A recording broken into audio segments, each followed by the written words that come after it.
효성 첨단 소재를 보겠습니다.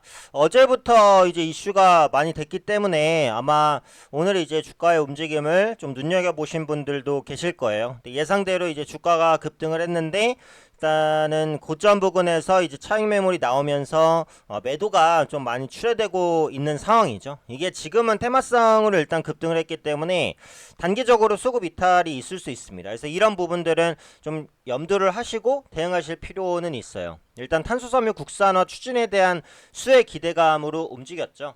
그래서 관련 내용을 보면 그 효성 첨단 소재가 1조 원 규모의 탄소섬유 신규 투자와 정부 지원 소식을 받았습니다. 그래서 급등했는데 요즘에 보시면은 유독 그 일본 규제 관련된 종목군들이 급등 상한가가 많이 나와요.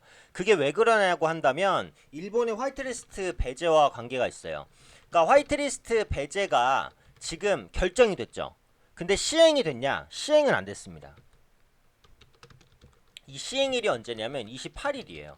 이렇기 때문에 이제 뭔가 이벤트가 있으면 그 이벤트를 체크하시는 게 굉장히 중요하거든요. 그러니까 화이트리스트 배제 시행일이 28일이에요. 그러니까 지금부터 딱 일주일 남았잖아요. 근데 지금 일본이 한국을 화이트리스트에서 배제하기로 한 결정을 아직은 철회하지 않았어요. 그러면은 이게 철회되기 전까지는 실제 시행된다고 봤을 때는 28일 전까지는 이제 일본 관련된 종목군들이 굉장히 활발하게 움직일 가능성이 있다는 거죠. 이 화이트리스트 배제 시행일 때문에요. 그래서 최근에 이제 일본 관련된 종목군들이 다시 급등하는 게 이 이슈 때문이다라고 보시는 게 맞을 것 같고, 일단은 어제 나온 부분을 보면은 그 앞서 말씀드린 대로 효성 첨단 소재가 1조 원 규모의 탄소섬유 신규 투자를 하기로 했어요. 근데 이제 여기서 또 중요한 게 문재인 대통령이 효성 첨단 소재의 공장을 이제 방문했죠. 그러니까 아시겠지만 이제 정치 테마주로 엮이는 종목군들 보시면 무슨 정치인이 어떤 행보를 했다라고 한다면 뭐 예를 들어서 유명 정치인이 어느 기업을 방문했다라고 한다면 그 기업의 주가가 급등하고 하는데 대통령이 움직이면은 뭐 말할 것도 없죠. 그렇기 때문에 대통령이 방문했다는 이슈만으로도 충분히 화제가 될 만했다라는 부분. 그 말은 사실 문재인 대통령이 지금 그 탄소섬유를 비롯한 반도체 국산화, 그러니까 일본과의 갈등에 의해서 이런 부분들을 극복하기 위한 노력들을 정부 쪽에서 하고 있다라는 것을 보여주기 위한 그런 의지의 표명이었다라고도 생각이 돼요. 그래서 앞으로 이 탄소섬유 관련주들에 대한 정부의 적극적인 지원이 아마 꾸준하게 좀 이어지지 않을까라는 생각이고, 여기서 문 대통령이 이제 이런 말을 했습니다. 첨단 소재인 탄소섬유에 민간이 과감한 투자를 한 것은 의미가 있다.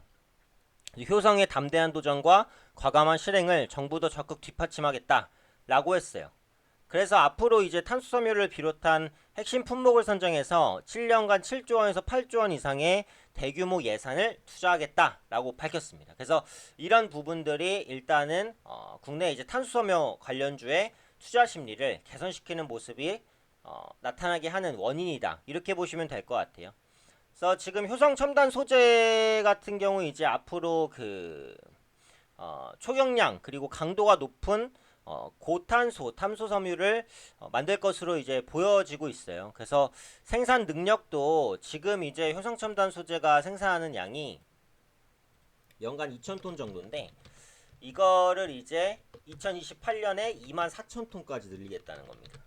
10배 이상, 12배까지 증가하는 거니까 엄청나게 이제 증가를 하는 것이죠. 이게 이제 탄소 섬유에 대한 국산화 추진의 일환이라고 보시면 될 것 같고, 이를 위해서 이제 1조 원을 투자한다라고 밝혔고요.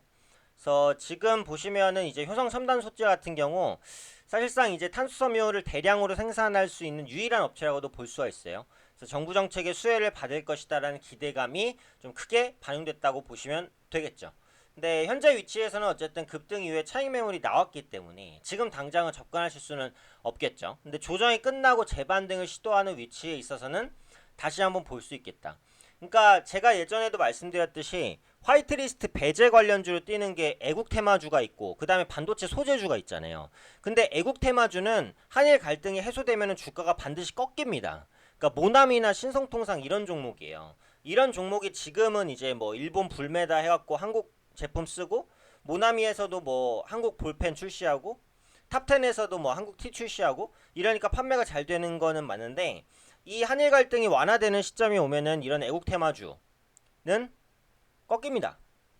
반드시 꺾여요. 그런데 반도체 소재 관련된 종목군들, 특히 탄소섬유 관련주, 이런 종목군들이 꺾이면 오히려 매수 기회예요.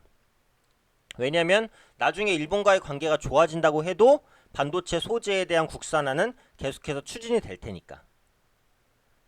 이번에 한번 맞았으니까요. 그쵸? 이번에 일본한테 한번 맞았는데 다음번에 맞지 말라는 보장이 있습니까? 그렇다 보니까 국내에서도 일본 의존도를 계속해서 줄일 거란 말이에요.